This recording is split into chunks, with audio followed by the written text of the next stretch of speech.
Got it. Can you tell? Do people like check the live stream? Well, no, because we don't. I haven't been sharing it. I've just been streaming it, so the video is posted automatically, and we have that video. But like, I don't. Yeah, it'd be nice to have it actually be an interactive experience, but a lot of things would be nice. Take off. The Beach Boys had one thing right. It would be fucking nice. Wouldn't it be nice? And it's like, yeah, it would be nice. I did see it. I can't claim credit for that. I saw a tweet. It was like that's exactly what it was. Like the Beach Boys had one thing right. It sure would be fucking nice, and that makes me laugh every time I think. That's good. That's solid. That's exactly right. Yeah, I get annoyed whenever I hear them just listing places and like, Kokomo. It's like, are you just listing places? That's nothing. That's my main beef with the Red Hot Chili Peppers. I can't stand them. I can't stand them. My main beef is that they're not good and they're bad. But yeah, that's part of it. Danny California, that song, I do like that song. That's one song in 30 years. That's where they get me, is that they've snuck a couple in there, but then then you see the roller coaster on the Beavis and Butthead soundtrack. It's like, okay, well. And then Anthony Kiedis has never put a shirt on, and I'd prefer that he had a shirt on. Yeah.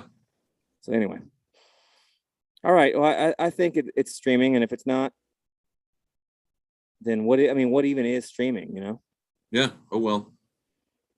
Actually, this might work if I can share it. If I can share this, then you can share my share, and then we can share, and we can actually take advantage of this. That is the very definition of sharing. And what they say is sharing is caring. That's what I've heard. Nice. All right. Twitter.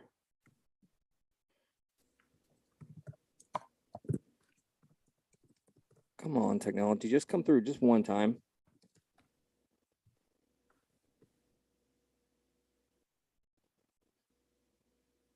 Come on, Twitter.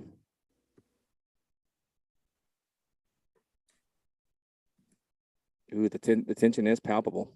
It is. Very nervous. All right, I guess I'm going to give up on this almost instantly, which I just have pretty much what I always do. Because Twitter's not loading. All right.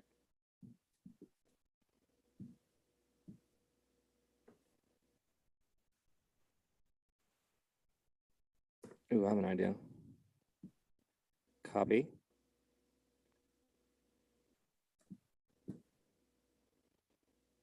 All right.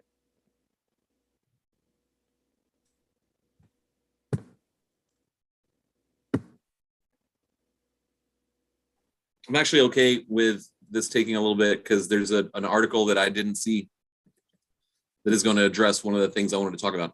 Nice. That's always good. Yeah, I guess this isn't going to work, but all right, yeah, take your time. Take your time. And if you happen to get the alert and you were on this stream because you are one of the sad few people that subscribe to my YouTube page, this is what behind the scenes is. It's not glamorous. It's not good. It's always a letdown. Oh.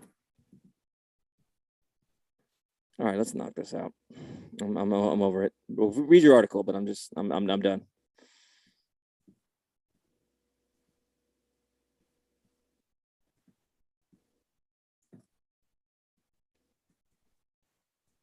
Interesting. Okay. That's interesting all right. That $30 a month that I pay for Houston Chronicle access just came in pretty handy. Good. It's about time. That's really expensive, I feel like, for an online only subscription. But they do occasionally give me money. They're about a month behind right now, and I'm not happy about it, but whatever. Yeah, that's not very good. All right. We are this is just postseason episode 3. Postseason episode 3.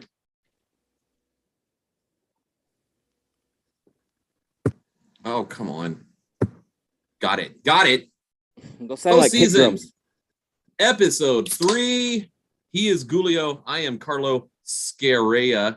Oh man. I like it. I was looking for a Yankee scary name. I was gonna be like Scarin Sludge or Scarin Drudge. The Garbage Pail Kids. Scarin Drudge is pretty good, but or Roger Scaris or something, but I couldn't. Those are Garbage Pail Kids names. I love it. But yeah, with the sad parting of Coolio, which we're all very upset about, I was just like, I'm gonna go with Gulio. Yeah, he's having a fantastic voyage to heaven or hell. We don't know. Hopefully heaven. From all accounts, seems like a pretty good dude. I'm not gonna say he's a good, because then like it would take 3 seconds to Google and find out no. So I don't know. Yeah, God's just like, this is Gangsta's paradise. You want to know true paradise? Well, you're not going. You're going to hell. That's what he said. We say to him. As I walk through the valley of the shadow of death. Like, oh, okay, that's a Bible verse. Please, that's blasphemy. You're going to hell. That I was what, like 12 or 11, 13, maybe 13. I don't know when that song came out, but I was whenever the movie Dangerous Minds came out, where you could see Michelle Pfeiffer just fight some Latinos. Be a boss. Pretty fun movie. Girl boss fighting. She really was a girl boss. It's like, Emilio's got a knife. She's like, I'm a Marine. So that's the whole movie. Anyway. Okay, I was 15. Never mind. I could have swore Dangerous Minds came out in 95. So yeah. This is a very strange opening to Astros postseason special episode. I love it. Well, it's the spooky. It's scary time. It's almost Halloween. Things are spooky right now. So we're just starting a little spooky. It's hot as hell here. Like, again, for like 2 mornings ago, it was in the 30s in the morning, and today it was like 93 degrees. I don't know. It's end of days. Scary. Yeah. We had the roofs open, and so I wore long sleeves today. I'm wearing long sleeves, and I walked outside and was like, "What the fuck is this?" And I was just, I didn't look at any weather reports, but I was just fuming. Not happy about that. One thing we are happy about is being up 2-0 in the ALCS. Astros are 5-0.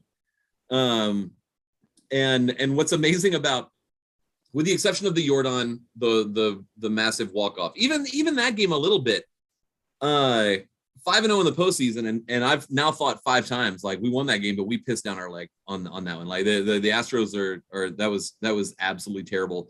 Another one of those last night and in game 2, but they somehow did it. I do want to, before I ask my first question of you, I want to point out that the last episode, when we were talking about the Astros going into the postseason, we were talking about, like, how nice would it be to have just an easy, stress-free 11-0 postseason. And here we are, almost halfway there, but every game has been so freaking stressful. It's been unreal. Yeah. I'll take the no losses, because then you have to sweat between games, and then you have to play out the whole scenario, and you got to play out what could happen and what's potentially coming down the pike. So yeah. I'll take the stress during the game. What the haters don't want to admit is that it's kind of playing out that the Astros are seeming to be a team of destiny. It feels like this is the year they're going to do it, and because they are head and shoulders better than every team that they're playing, and that's still playing in the National League. They're just better, and there's more depth. They are better, and that's the difference in these games, and that just is what it is.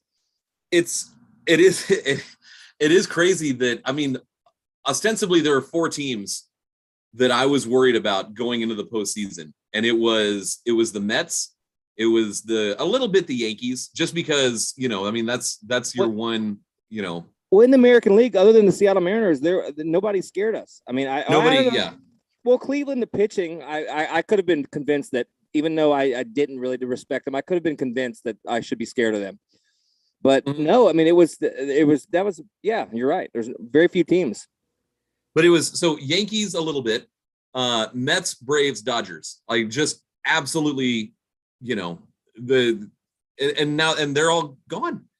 except the Yankees, and the Yankees they have to win 4 of the next 6 games, and they've lost 6 of the last 8 against the Astros. So crazy things can happen. And then potentially the Yankees could have lost every single one of games, and we're losing the 2 games that they won in the 9th inning. Yeah. No, you're exactly right. Like the two, or there was losses, one, maybe one was tied. Maybe one was tied, but they were. The 2 regular season losses to the Astros were Aaron Judge walk-offs. Yeah. And the Astros have limited him to 1 scary fly ball in 2 games. Yeah, I mean, I think that's one thing that I noticed with these 2 games is that the Astros lineup is better, and because they're multi-dimensional, we can manufacture runs if we need to. We can get a base hit, steal a base, do this, do that, and get runs in. And they need the home run. Yeah, they have Aaron Judge is their only scary weapon. Giancarlo Stanton can mash, but he doesn't hit for average, so he's 100. He's just Maldonado that hits 40 home runs. That's true. And he's jacked, and I'm scared of him, and he could absolutely destroy you. But he's not going to hit one down the line and hit you a double. And then they're dealing with young guys that could potentially be good. Bader looks like he has potential to be good, and you got Oswaldo Perez, and so they have some young guys, but nothing's proven. So I mean, we got to worry about Gleyber Torres.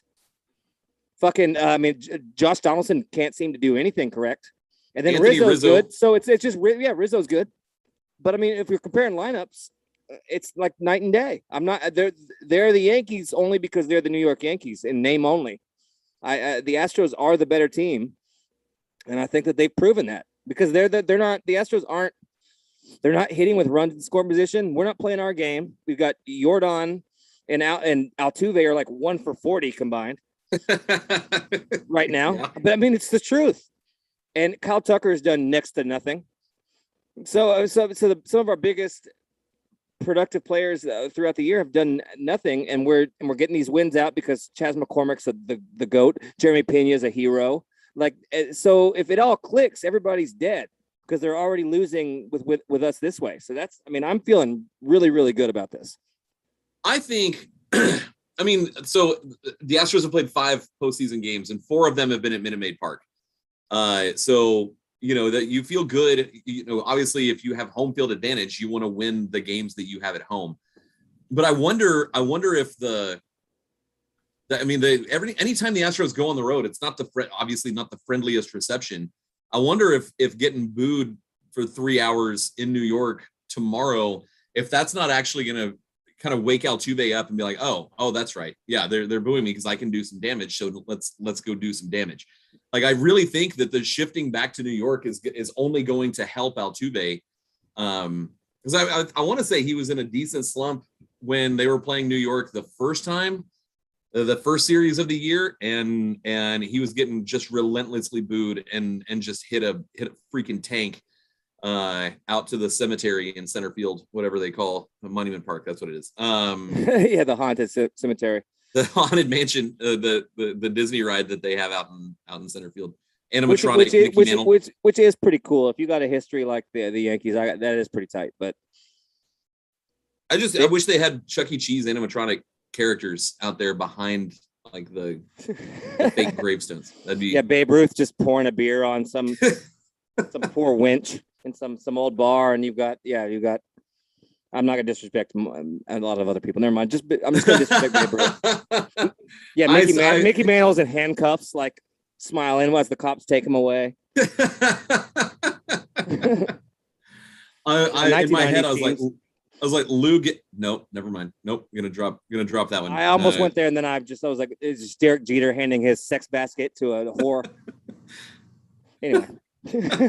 So I do think, I do sort of think that, it's Christian Javier, who the last time he faced the Yankees, that was one of the most unbelievable. I'm going to go back and look at the line. I can't believe I can't remember it off the top of my head, but that was one of the most insane, unexpected sort of performances of the regular. There's there's not a whole lot of games you can look at in the regular season and be like, that was defining. It's when you win 106 games, and especially in the last few years for the Astros. But yeah, so on June 25th at Yankee Stadium, Christian Javier threw 7 no-hit innings, walked 1, struck out 13. Like that, and had not done that before. Like, I mean, that's one of the most insane pitching performances of the year. And when we think about Astros pitchers, you know, it's Verlander winning the Cy Young, which he should do.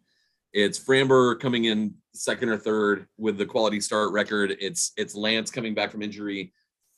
Like, you look at that line and you're like, so of course that's who they chose to start game 3, which we'll get into Lance's injury here, quote unquote injury here soon. But it's just, I mean, I think the Yankees can take 1 in New York, but I think it's, I don't know. I think we've taken the kind of like what we were talking about after game 1, that Mariners series, that, you know, we took their punch. Like they did a pretty good, the Yankees did a pretty good job in 2 games, and they're in an 0-2 hole. Well, and also, yeah, for sure.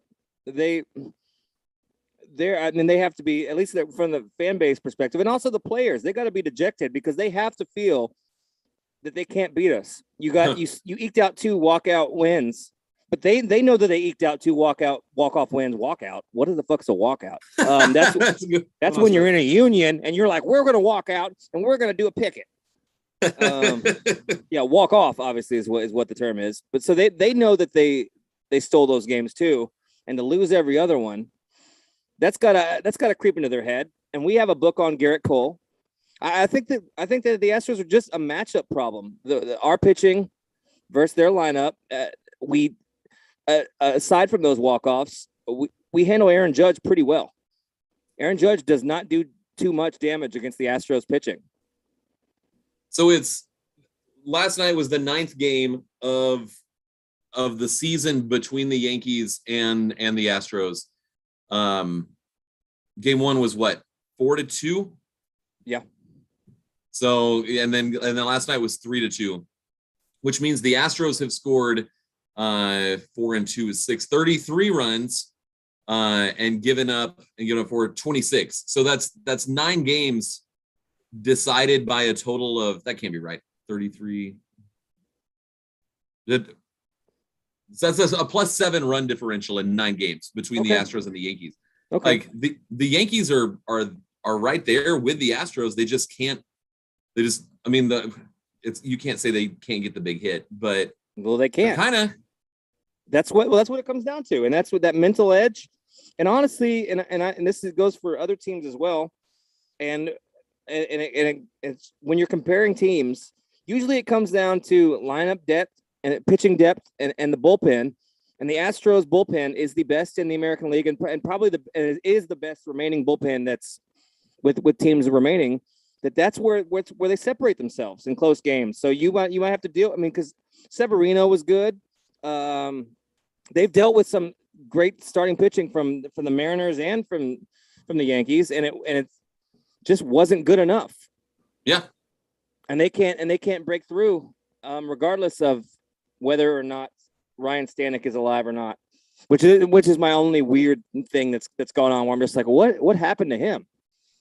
So I was actually, Chandler Rome talked about that today. He had an article in the Chronicle that, yes, Ryan Stanek has an extremely low ERA, like one of the lowest of all time, 1.15. But his walk rate isn't that great. And right. So with the emergence of Brian Abreu, I mean, we've really seen kind of a reshuffling of the pecking order in the bullpen, where obviously it goes to Presley to close it out, or in the high leverage situation. But it just sort of feels like a bullpen of like Abreu, Neris, and Montero, Presley, and I'm not mad at it. No, I'm not. No, I mean the results sort of speak for themselves. And then you've got Hunter Brown if you need him. That when you're dealing with an offense like the Yankees, you don't want to give away. You don't want walks. and right. Stanek will walk a guy. And he'll walk the bases guys. loaded, then strike out the side, which is tight during the regular season because you can deal. You don't chase.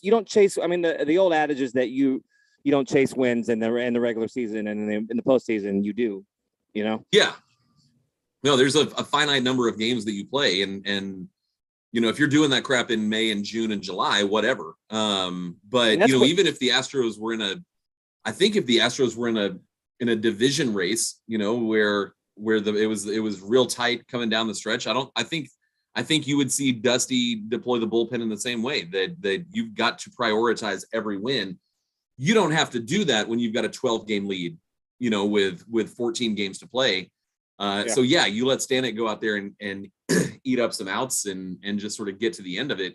That's not the case right now. And you don't want a guy that just loves to play with fire, pitching in a 3-2 game in the seventh inning.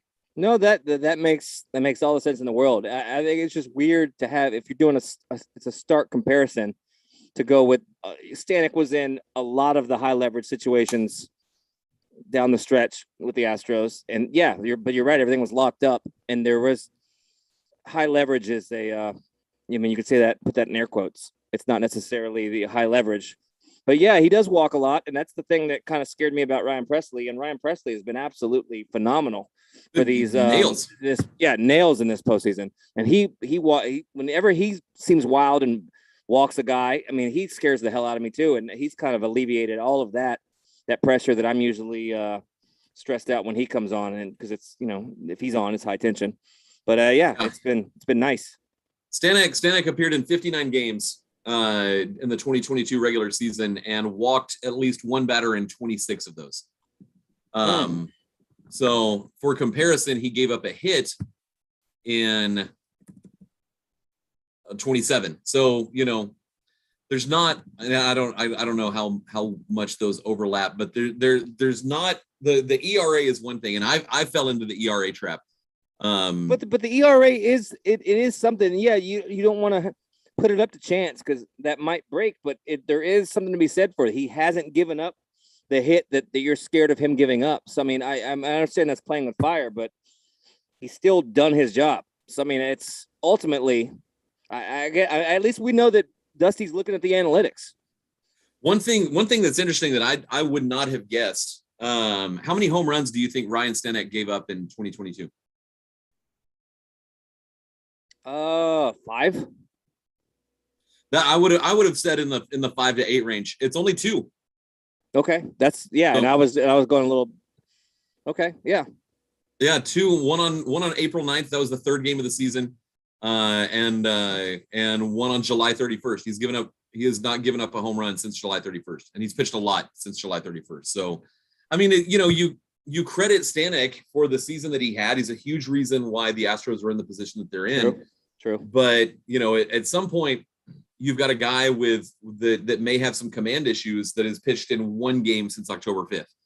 Like, and you know, he got what? No. He got one inning in the 18 inning game. That's one inning in the 18 inning game, and needed like 11. He's thrown 11 game pitches since October 5th, and that's at that point, you know, you just like hold him out because of, you know, rust, or you have him throwing bullpens, but you can't throw a bullpen that's as intense as a tight late inning postseason game.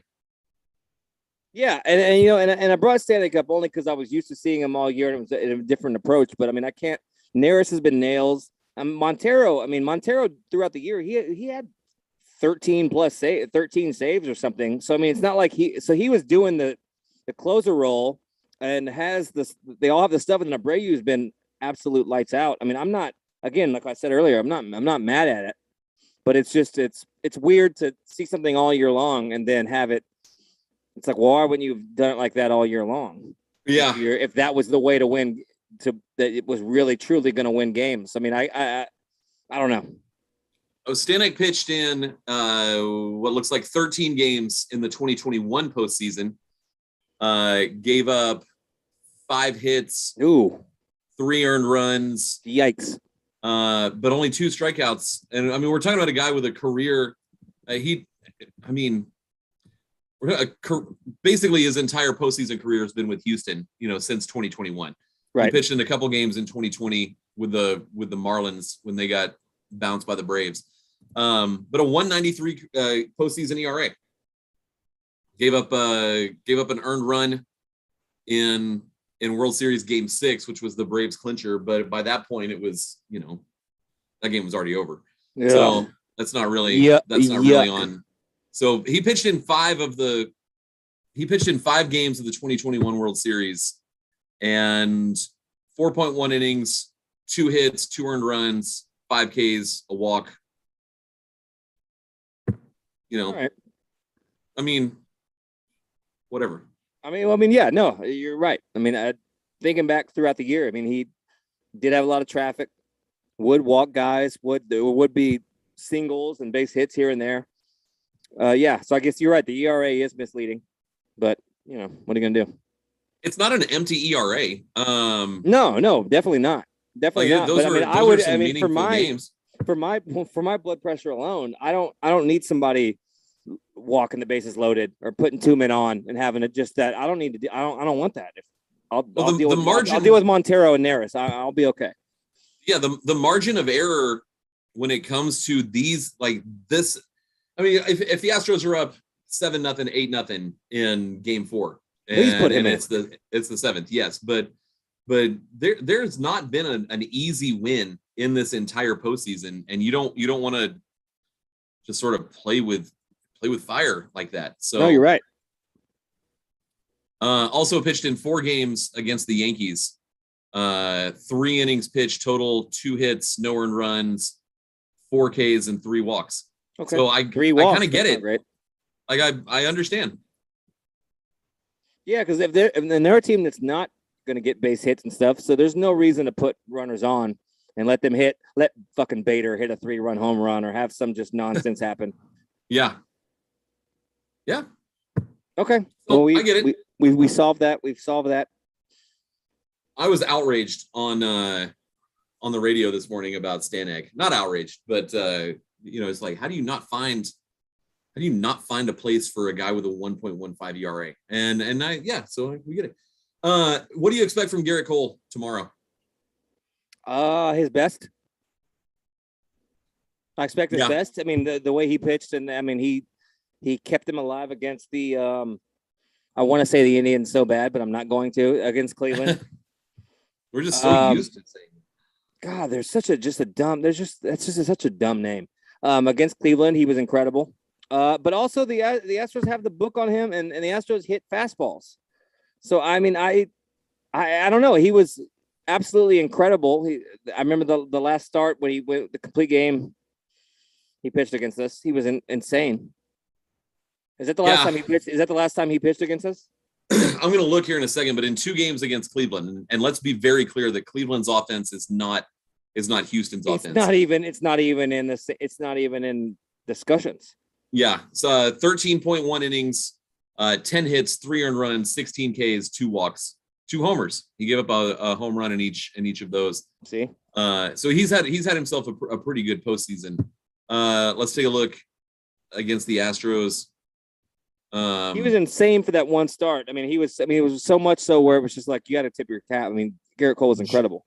June 25th, which was also the Christian Javier start. 7 innings, 4 hits, 1 earned run, 8 Ks, 2 walks, a home run. So yeah. Then what start am I thinking of? Was that another year? Was that last year? I think it was. I think you're right. Again, I have no idea. I was thinking about the same game. I'm very stupid, so I have no idea what time is or when things happen. But I remember him pitching a complete game where it was just absolutely dominant. It might have been last year. It was July 10th, 2021. Yeah. 9 innings, 3 hits, no earned runs, 12 Ks, 2 walks. That game where he was just, it was unhittable. You couldn't do anything. I wonder who. Oh, let's try to. I'll see if you can do it because that'll be more fun.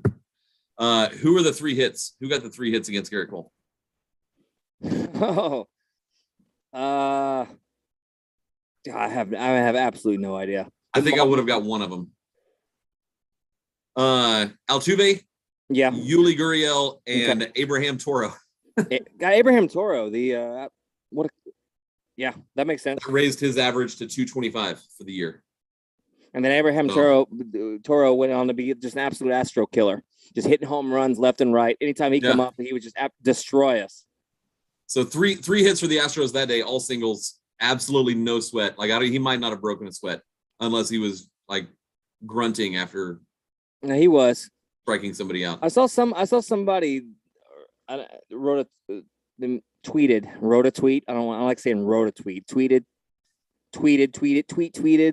I don't know what the proper whatever the word is, but they were talking about just how Garrett Cole just looks like in New York is just dejected, and that like he was more fun and like seemed to be a little lighthearted here. That in New York he just feels like he just is just sadness, which is what happens with doom and gloom when you're playing in the Bronx. That's what happens.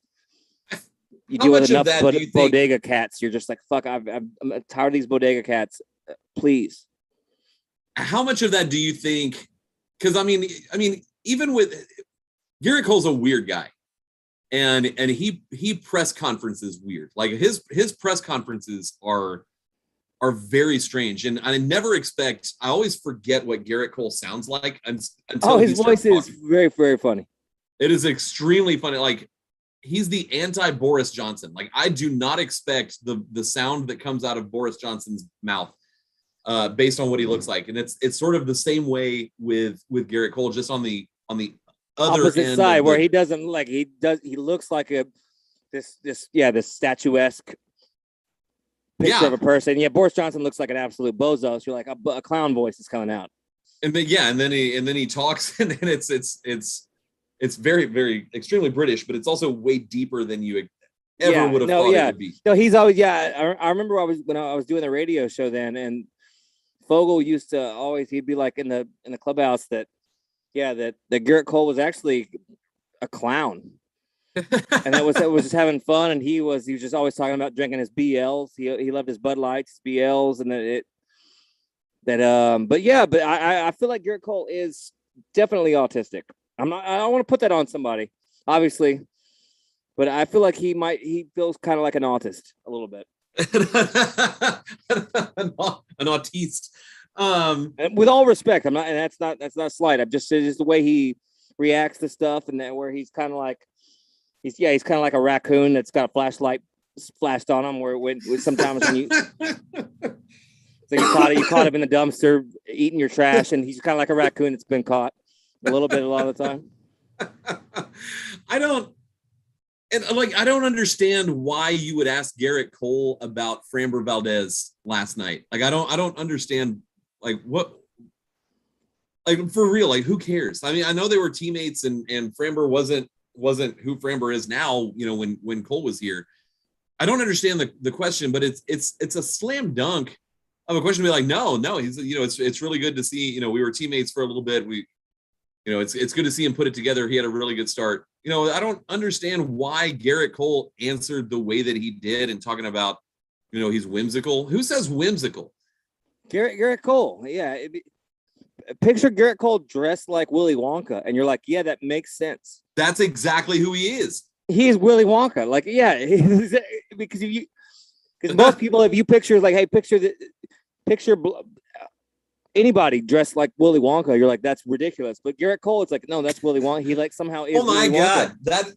that's perfect. He is baseball Willy Wonka.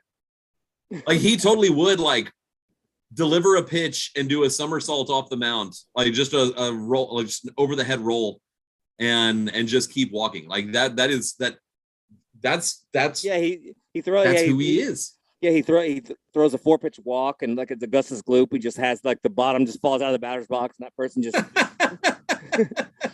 sent to the nether realm because I mean, no, but really, if you just picture him in an elevator floating in the sky, Garrett Cole somehow fits. He is a Willy Wonka. That's so no, the Astros are not going to get shut down by Willy Wonka tomorrow. I fully like. I think it would be. It would be so much fun to go to Yankee Stadium with Garrett Cole on the mound in a day game, like it's 1957, and and have the Astros just get out to like a 7-0 lead in the third. Like that. I mean, but I feel like that could happen, like, because it hasn't happened yet. And that's what the Astros do. Yeah, they're prime. I mean, you made the point about Altuve. I feel like you're right.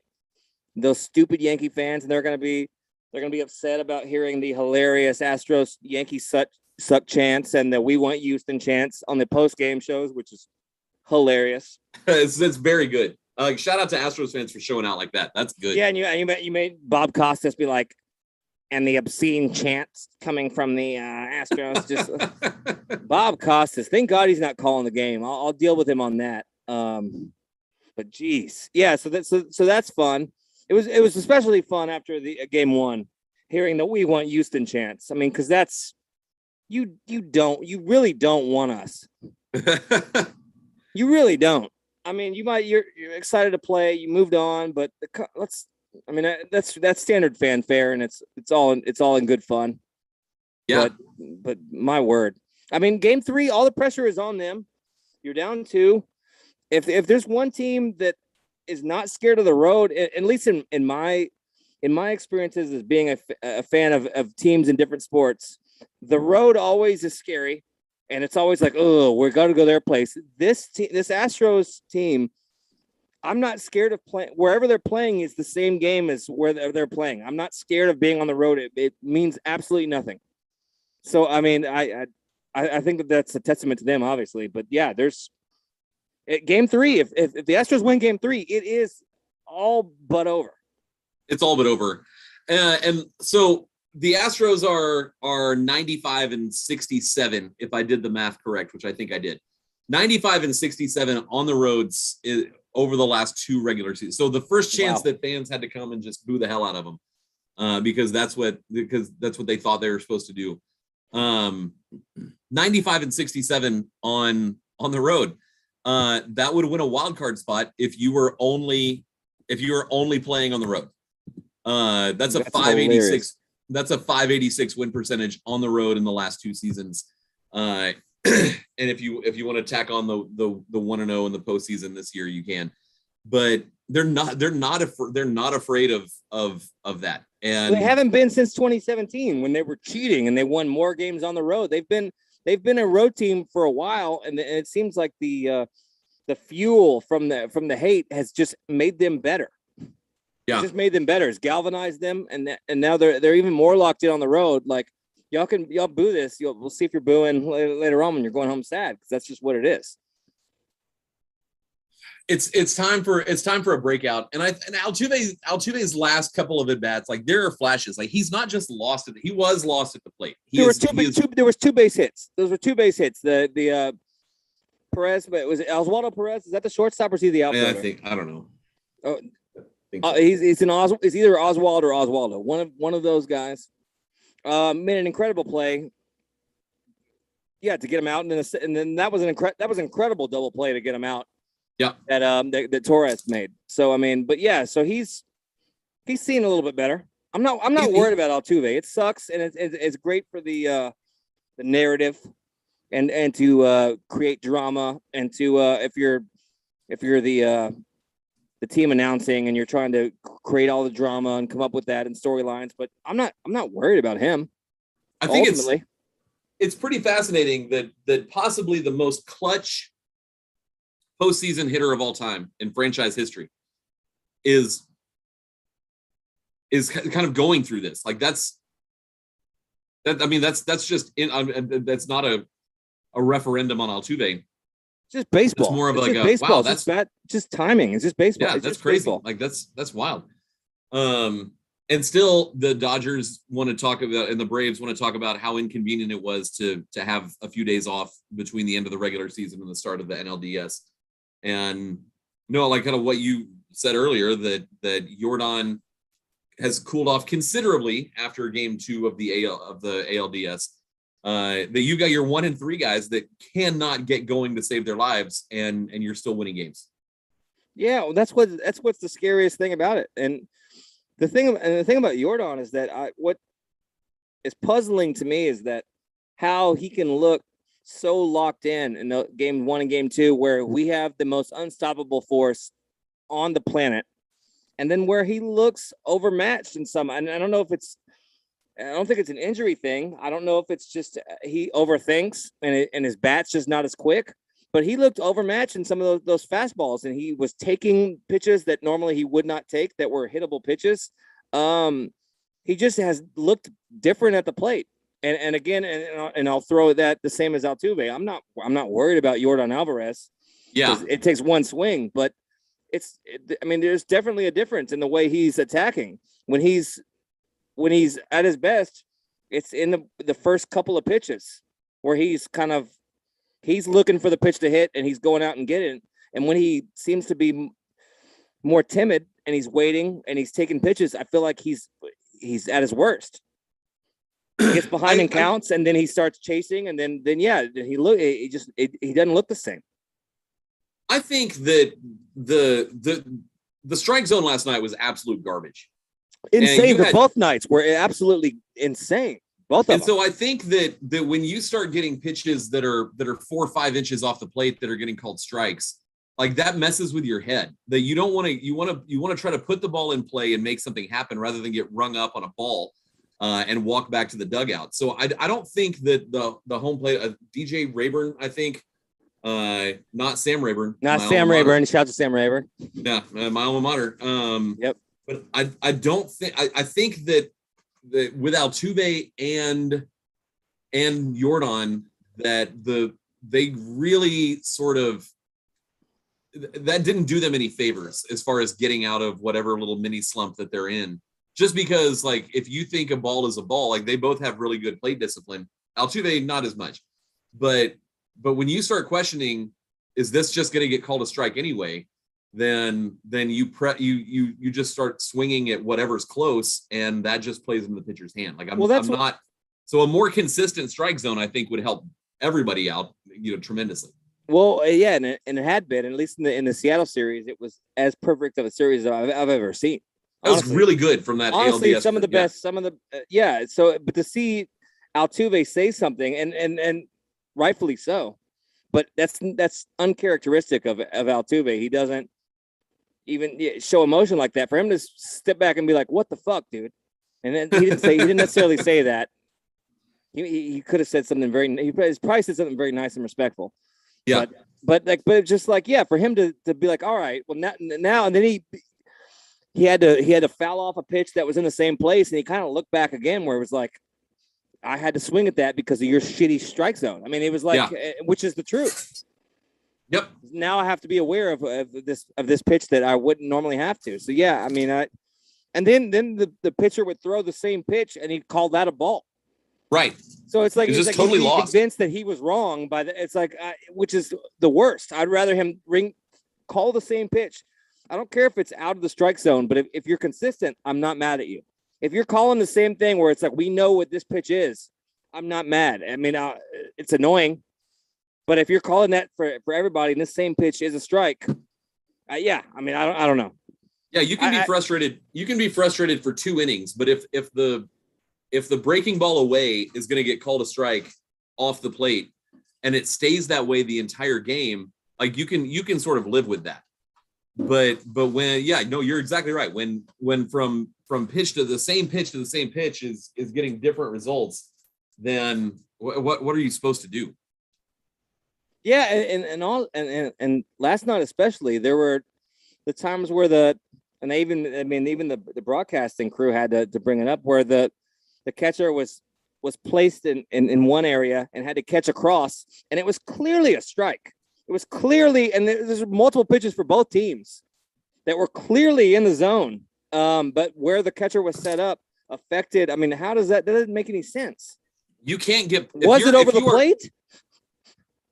Yeah, if you are umpiring in the American League Championship Series, you cannot get played by the catchers. Like that should not be a factor. Like you should be able to adequately, pick out where the pitch is landing and where it is in relation to the plate and the batter. And like it cannot be easy to be an umpire. I would never want to do it. But if you're at this point, like you can't just get worked by by framing or just get fooled because of where you're standing or where the catcher's set up. Like that, you're at that point you're just a rube, and you don't need to be there anymore. No, you're right. But I started paying attention to Maldonado and how much better he is at framing pitches compared to who was I guess it was he has a Japanese last name. I don't want to say it. I think it's Higashioka. It is Higashioka, but I didn't want to mess it up. So thank you for saying that. Maldonado, the way he frames, he just brings it back into where it should be. All of the other catchers and Vasquez included when he would be substituted for Maldonado, they bring it back to like the middle, where it's like the very middle of the strike zone, where Maldonado just brings it to where it should be. It's so fluid. The way he frames is so fluid that it's you see why he's in there as a defensive catcher, where it's not just how he calls the game and this and that.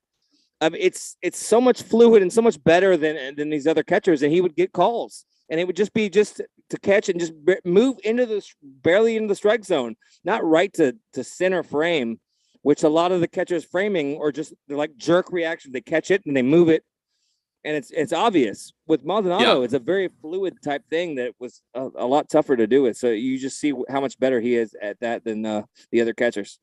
I would be totally fine if the Astros gave Maldonado another year. I would be, and let Corey Lee work under Maldonado. I have no problem bringing Maldonado back. No, absolutely. I mean, he's clearly valuable, and he was hitting home runs. He hit 15 home runs, drove in almost 50. Yeah. I mean, like you're not going to get, so, I mean, it's not even up for debate. I don't know. Yeah, he's been great. I don't know. I'm encouraged. The Astros are good. Everybody else is bad. The Astros are undefeated in the postseason, so we'll see tomorrow. Yeah. Tomorrow I think is the steepest climb. If the Astros steal that game, it's over on Sunday. Well, I don't know if I mean, I think if they steal game 3, it is over regardless of when it ends. Yeah. I'm not. Garrett Cole is scary, but I'm not scared of Nestor Cortez. I mean, Severino was great. I mean, I'm just not. Yeah, the Astros just are a better team, and it's time for us to come to grips with the fact that we are the Yankees of the past. We are the team that has all of the players. We are I mean, it scares me to be the favorite and to be the odds. But I mean, yeah, that's terrifying. But there's also something to be said for being the best. There's a reason that we are the favorite, because we are the best team left. And if they just execute and keep doing how they're doing, that we can get our second World Series, and we can just celebrate just what this dynasty. And it's so important to get. It is a dynasty. And Dusty wants it, and Dusty's feeling it.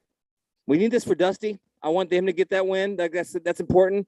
And what he's done for this team during this era and what he's had to deal with. I mean, Dusty Baker, what a fucking goat, dude. Yeah. You can. I mean, you can complain if you want, but at that point, you're just sort of kind of being an asshole. And so, I think it was when they fired AJ Hinch, I think Dusty was the only. He was the only choice. Yeah. If you dealt with Barry Bonds for 10 years, then getting booed by some fans and having Jeff Passan and Buster Olney write some, and John Hyman. Oh, you mean two bozos write stuff? Okay, I'm not worried about them. No, but I mean, he was exactly he knows what controversy is. He knows how to manage through it. He takes on a lot of that, and the man has won more baseball games than we have seen. So truth. Let's I think that the win it for Dusty thing, I think that is more on the Astros' minds than anything else. It's not redemption. Yeah. It's not they have this thing that they're trying to prove to everybody else. They are trying to get Dusty Baker a World Series. And when you have someone as beloved and universally respected as Dusty Baker is, then that's actually the only reason why I can think that the Astros are 5-0 at this point, given what they've been dealing with, or not dealing with, but given how these games have gone. Just this, like, let's get Dusty Baker a ring. Like that's pretty intense. Yeah, no, 100%. I mean, I can count on one hand the moves that he's made where I'm just like Dusty, what are you doing? Whenever Dubon would lead off, he's dustied out a couple times, but other than that, he's been absolutely pristine in how he's handled everything. He's the man, obviously. The attitude, just how the superstition, moving from the side of the dugout to the outside of the dugout. Just, I mean, like I can't. He's the man. So I mean, there's nothing to be said. Yeah, he absolutely is. And you're starting to see the articles. I think it was Sports Illustrated that came out with the article that was just like that the haters are running out of stuff to be able to say about the Astros because they're in the ALCS every year. They've been winning. That was 2017, the cheating year. Like you can't. There's nothing to be said anymore. Like they are good. Like what are you gonna say? Yeah. What can you do? So it's nice for that to come around because we've been watching it. We know that they've been since it makes the 2017 more annoying, honestly. Yeah, it does. So, all right, maybe we regroup tomorrow after Game 3. I don't know. Yeah. We'll see. Yeah, we can do that. So yeah, all right. Well, enjoy. Right. Are you gonna watch the Phillies Padres game? I'll turn it on. I'll probably put it on. See what's going on. Put it on for a little bit. My wife's actually home this evening, and so we might watch a movie. I don't know. Well, yeah. Will you watch Kingdom of Heaven or for one? Oh, I do need to do that. Watch Kingdom of Heaven, please. All right, it's incredible. I can do that. Yeah, I would rather you watch Kingdom of Heaven than to scout any other in the baseball games going on. I'd rather you watch Kingdom of Heaven or Little Big League, one or the other. Still haven't seen that. Yeah. All right.